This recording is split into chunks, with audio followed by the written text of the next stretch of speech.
Hello friends, ज्ञान study classes YouTube channel में आपका स्वागत है। और आज का जो विषय को लेकर आए हैं वह है मगध साम्राज्य का उत्कर्ष। यह 6ठी शताब्दी ईसा पूर्व में, अर्थात उत्तर वैदिक काल के अंत में हम देखते हैं ये मगध साम्राज्य का उत्कर्ष हुआ था। ये मगध साम्राज्य का जो उदय है यह 16 महाजन पदों के परिप्रेक्ष्य में ही जो है, उनमें से ही जो है यह मगध एक साम्राज्य का उत्कर्ष हुआ था। हम यहाँ देखते हैं कि मगध जो है वह दक्षिणी बिहार में जो है गंगा और सोन नदी के संगम पर ही बसा था। मगध के पश्चिम में सोन नदी है और पूरब में मध्य बिहार का विशाल उपजाऊ क्षेत्र है। वहाँ उत्तर में हम गंगा और दक्षिण में गया की पहाड़ियां फैली हुई थी। इस क्षेत्र में आज भी लोग जो है मगध कहकर पुकारा जाता है इस मगध वासियों को। मगध जो है ये 5 पहाड़ियों से घिरा हुआ है। ये क्या है? 5 पहाड़ियों से घिरा हुआ है। इसकी राजधानी कहाँ? राजगिरी। और दूसरी राजधानी जो था वह पाटलिपुत्र, जो उस समय यातायात और सामरिक दृष्टि से बहुत ही महत्वपूर्ण था। 6ठी शताब्दी ईसा पूर्व में हम देखते हैं कि भारत में जो 16 महाजनपदों का जो निर्माण जो हुआ वह जो उस समय राजतंत्र और गणतंत्र व्यवस्था दोनों में विभाजित था। लेकिन इसके अलावा अगर हम देखते हैं कि छोटे छोटे उस समय जो है ये गणतंत्रात्मक राज्य भी फैले हुए थे लोग वहां पर। लेकिन इनके बीच क्या था? इनके बीच सत्ता को पाने के लिए हमेशा लड़ाई झगड़ा या संघर्ष करते रहते थे। और यह संघर्ष हम देखते हैं कि पहले जनतंत्रीय था, अब क्या हुआ कि जनतंत्रीय से राजतंत्र में जो है यानी परिवर्तन होना प्रारंभ हो गया था। इस समय गंगा के घाटी के मैदान में सत्ता को लेकर जो है विस्तार के लिए जो है अपने अपने साम्राज्य को विस्तार करने के लिए संघर्ष होती रहती थी। गंगा के घाटी के मैदानी इलाकों के जितने भी जन लोग थे वो सब राजतंत्र की स्थापना करने लगे थे। इसके बाद हम देखते हैं कि मगध के मैदानों में हम देखते हैं सबसे पहले देखते हैं मगध है, काशी, कौशल, वत्स, अवंती, ये सब सत्ता के लिए जो संघर्ष प्रारंभ हो गया था। क्योंकि ये सब महत्वपूर्ण जो जनपद होकर उभर रहे थे, तो अपनी सत्ता के लिए साम्राज्य को विस्तार करने के लिए ये सब संघर्ष प्रारंभ कर दिया था। इस समय मगध के जो हर्यक वंश का एक शासक बिंबिसार ने जो है संघर्ष ये प्रारंभ किया था। यह योद्धा ही नहीं बल्कि कूटनीतिक भी था। उन्होंने जो है अपने वैवाहिक संबंध के द्वारा यानी कौशल, वैशाली और मध्य देश अर्थात पंजाब से यानी वैवाहिक संबंध बनाकर एक कूटनीतिक जो है संबंध स्थापित किया था। इसी परिप्रेक्ष्य में हम देखते हैं इन्होंने क्या किया था, अंग को भी जीत करके अपने मगध साम्राज्य में मिला लिया था। इसी समय जो है कौशल नरेश जो है महाकौशल जो थे उन्होंने भी जो है क्या किया कि महाकौशल ने काशी को जीत करके आक्रमण करके और मगध की बढ़ती हुई शक्ति को देखा तो अपनी बहन को जो है महाकौशला देवी को जो है विवाह बिंबिसार से कर दिया। और इस तरह से काशी की आय जो होती थी वो जो है वह आय जो है बिंबिसार को दे दिया। इस तरह से हम देखते हैं कि 6ठी शताब्दी ईसा पूर्व में यानी 16 महाजनपद ने जो है मगध जो है सबसे शक्तिशाली और साम्राज्यवादी और विस्तारवादी जो है में परिवर्तन होने लगा था। और इसके फलस्वरूप हम यही देखते हैं कि 6ठी शताब्दी से लेकर जो है 4ठी शताब्दी तक मगध साम्राज्य का उदय और विस्तार काफी हुआ।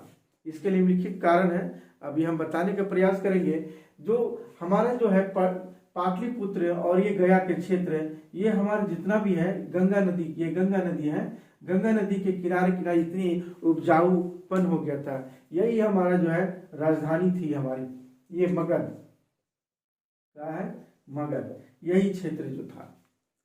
तो सबसे पहले इसके लिखित कारण हम देखते हैं कि सबसे पहले लिखित कारण में हम देखते हैं खनिज पदार्थ।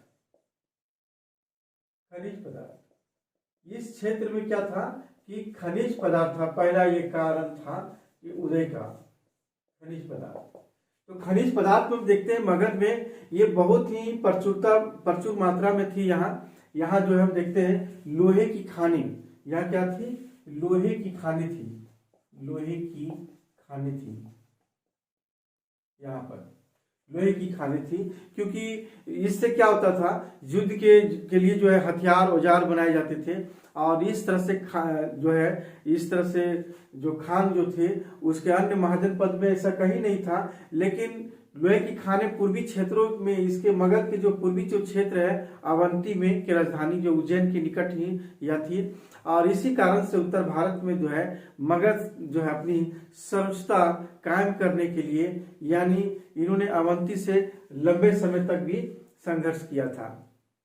तो सबसे पहले हम लोग देखते हैं लोहे की खानें थी, जिससे खनिज पदार्थों में हथियार औजार बनाने लगे और इससे आगे। दूसरा हम देखते हैं कि कारण देखते हैं, भौगोलिक स्थिति देखते हैं, इसकी भौगोलिक स्थिति कैसी थी उदय होने का। सबसे पहले भौगोलिक स्थिति, भौगोलिक स्थिति, तो भौगोलिक स्थिति में हम देखते हैं, क्या देखते हैं कि सबसे पहले देखते हैं ये 5 पहाड़ियों से घिरा है। ये मगध ये जो क्षेत्र है ये हमारा 5 पहाड़ियों से घिरा है। इसकी राजधानी कहाँ है, राजगृह है, और जो है और पाटलिपुत्र भी रहा था। और ये यातायात के लिए जो साधन था बहुत ही सामरिक दृष्टि से महत्वपूर्ण था इस समय। और मगध के जो विशाल ये तटवर्ती जो इलाका है या मैदानी जो है, हम देखते हैं कि इसमें निचले भाग में बीच में एक बहुत ही सुरक्षित स्थान है। इन पहाड़ियों के बीच में दुर्गम स्थान पर रहने के कारण यहाँ पर शत्रुओं का आना और यहाँ पहुंचना असंभव है। इस पर जो है घेरा डालना बहुत कठिन था। तो ये 5 पहाड़ियों से घिरा हुआ है। क्या है ये 5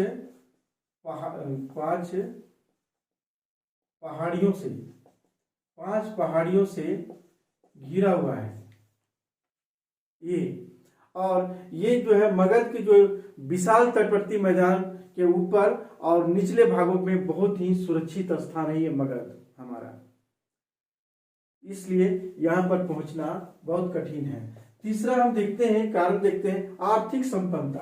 क्या है, आर्थिक संपन्नता।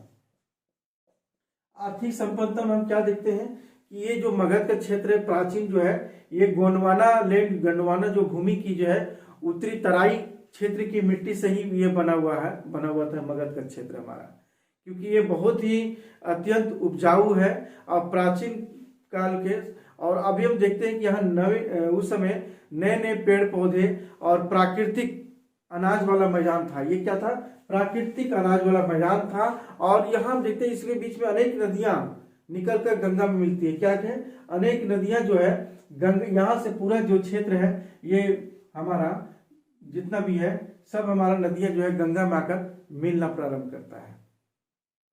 तो इस तरह से हम देखते हैं पुनपुन नदी जैसे हो गया, सोन नदी हो गया, हरुहर नदी हो गया, इससे बहुत सारी नदियां हैं जो आकर गंगा में मिलती है। इसके अलावा यहाँ देखते हैं क्या, उद्योग धंधे भी देखते हैं बहुत ही काफी विकसित हो गई थी। इस तरह से आर्थिक दृष्टिकोण से काफी संपन्न हो गया था हमारा ये मगध जो था। इस समय था राजा जो थे, राजाओं ने भी आर्थिक संपन्नता के कारण बहुत ही उन्होंने भी लाभ उठाया। उन्हें इसीलिए क्योंकि इस समय राजाओं ने जो है कृषकों से और व्यापारियों से क्या किया, टैक्स लेना स्टार्ट कर दिया, जिससे राजाओं ने एक विशाल सेना खड़े कर दी और साम्राज्य विस्तार बहुत आसानी हुई। तो सबसे पहले ये देखते हैं मगध का जो क्षेत्र है वो गोंडवाना भूमि का क्षेत्र है ना, गोंडवाना भूमि, यानी कहने का मतलब गोंडवाना भूमि के उत्तरी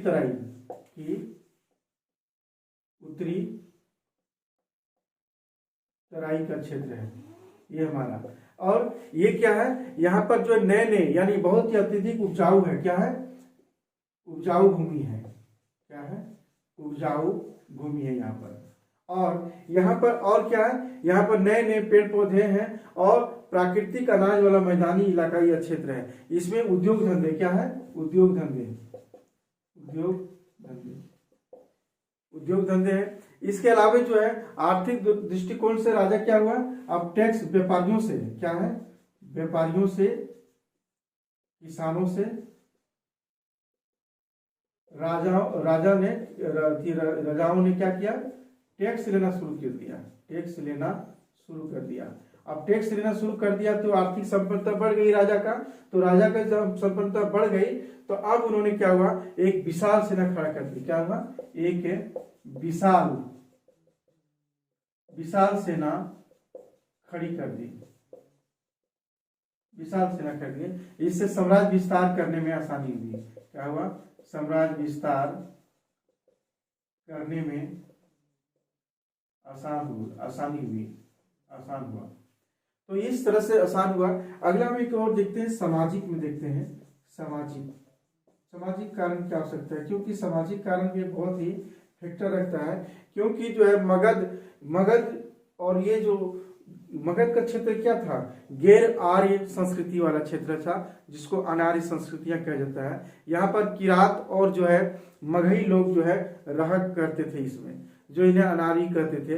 अथर्ववेद में लिखा हुआ है कि मगध जो है दस्युओं का देश है, क्योंकि अनार्यों की जो संस्कृतियां थी, दास, दस्युओं और पन्नी का था, वो वर्ग विभाजन था। लेकिन इसमें दिया हुआ है कि इसमें कि दस्युओं का देश था। यहाँ पर कट्टरपंथी जितने भी ब्राह्मण इन लोगों को बहुत ही निम्न समझते थे। लेकिन जब आर्यों के यहाँ पहुंचना जब प्रारंभ हुआ तो क्या हुआ कि सामाजिक सम्मिश्रण हुआ था और दोनों में मिश्रण हो गया था, और उससे साम्राज्यवादी की लालसा भी बढ़ गई थी। यानी सामाजिक स्थिति क्या था, ये गैर आर्य वाला क्षेत्र था, गैर आर्य वाला क्षेत्र मगध था। और इसको हम लोग अनार्य संस्कृति बोलते हैं, अनार्य जो है संस्कृति कहते हैं। तो यहाँ हम देखते हैं अनार्य, इसे अनार्य कहते हैं। लेकिन ये जो है क्या हुआ, जैसे आर्यों का यहाँ आना प्रारंभ हुआ तो एक सम्मिश्रण हुआ। यानी सम्मिश्रण होने से क्या हुआ कि दोनों में एक साम्राज्यवादी की लालसा भी बढ़ना प्रारंभ हो गया। तो इस तरह से जो है ये हमारा सामाजिक स्थिति। अगला हम देखते हैं, अगला क्या देखते हैं, नगरों का उदय। क्या है, नगरों का उदय इस समय स्वाभाविक बढ़ रही थी, क्योंकि मगध जो है उन 16 महाजनपदों में से उभर कर ये आया था हमारा मगध। इसी समय नगरों का उदय और सिक्कों का भी प्रचलन प्रारंभ हो गया था। मगध ने जो है काफी लाभ उठाया इसमें, और उत्तर पूर्व भारत में जो है ये काफी व्यापार व्यवसाय के कारण नए नए नगरों का भी उदय हो रहा था इस समय। और व्यापारियों ने भी जो है विभिन्न प्रकार के विभिन्न व्यवसायों को जो है में कार्य करने लगे। इन लोगों ने चुंगी, कटकर, शुल्क इत्यादि राजाओं को भी देना पड़ता था। यानी इस समय 16 महाजन पदों में से 16 महाजन पदों में से मगध उभर कर आया। और ये नगरों का उदय इस समय हो ही रहा था। और ये क्या था कि नगरों के उदय के साथ साथ सिक्कों का भी जो है प्रचलन शुरू हुआ था। क्या हुआ, सिक्कों का भी प्रचलन हो रहा था, सिक्कों का प्रचलन शुरू हुआ। तो इस तरह से विभिन्न व्यापारियों ने जो है विभिन्न व्यवसायों को लेकर जो है ये प्रारंभ कर दिया था। और यहाँ पर जो राजाओं को जो है क्या करता था, तट कर, चुंगी कर, मतलब विभिन्न प्रकार के जो शुल्क है वो देना प्रारंभ कर दिया, या शुल्क जो है राजा को देना प्रारंभ कर दिया। यानी राजाओं को देना शुरू कर दिया। तो इस तरह से देखते हैं कि इन्होंने जो है विभिन्न प्रकार के जो है देना प्रारंभ कर दिया। इसी तरह एक और देखते हैं, सैन्य संगठन। कारण क्या है, सैन्य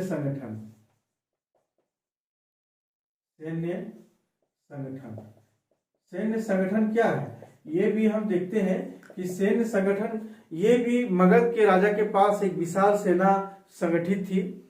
और क्योंकि इसके विशेष सुविधाएं प्राप्त हो गई थी, और क्योंकि अस्त्र शस्त्र जितने भी सारे चीज तो वहाँ मगध में विराजमान था, और सारी सुख सुविधाएं हो गई थी, विशेष सुविधाएं, और इसलिए जो है सेना का जो है अच्छा तरह से संगठित हो गई थी। इन लोगों के पास इस समय जो घोड़ों और रथों का प्रयोग करता था, क्योंकि हम देखते हैं कि इस समय रथ का प्रयोग और घोड़ा का प्रयोग ज्यादा होती थी, क्योंकि हम लोग जो देखते हैं कि आर्य जब आए थे तो उस समय रथ को लेकर आए थे घोड़ों के साथ में, तो उस समय जो प्रारंभ हो गई सिलसिला तो ये ज्यादा प्रयोग होने लगी।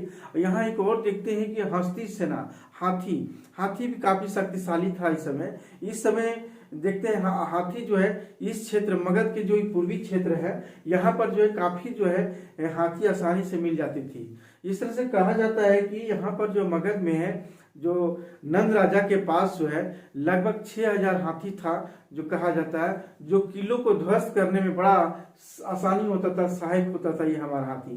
तो हस्ती दल का भी बहुत ही महत्वपूर्ण भूमिका था।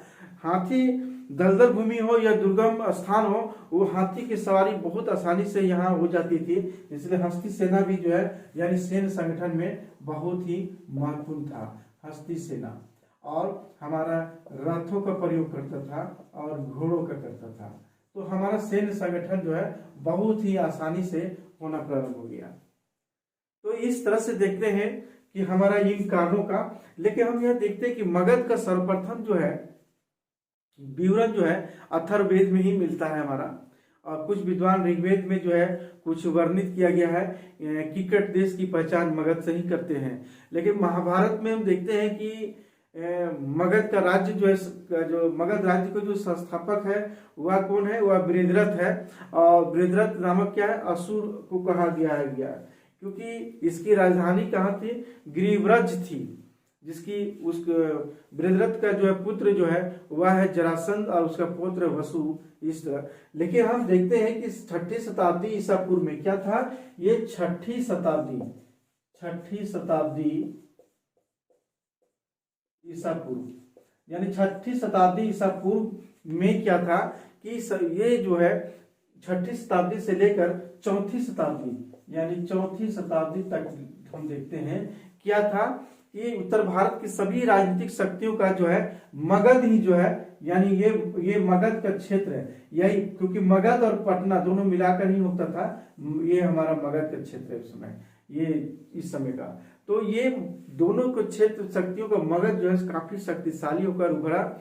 जरासंध हालांकि जो है सबसे शक्तिशाली जरासंध और बृहद्रथ का संस्थापक माना जा सकता है मगध का, लेकिन फिर भी स्थापना का जो श्रेय जो मानी जाती है वह है बिंबिसार को ही जाता है, जो उनके पुत्र अजातशत्रु को भी माना जाता है। तो बिंबिसार और अजातशत्रु ने जो है यह जो है स्थापना किया था मगध साम्राज्य का। इसकी राजधानी कहाँ थी, वो राजगिरी थी इसके समय में। इस समय साम्राज्य बहुत ही समृद्धि उच्च शिखर पर थी इस समय।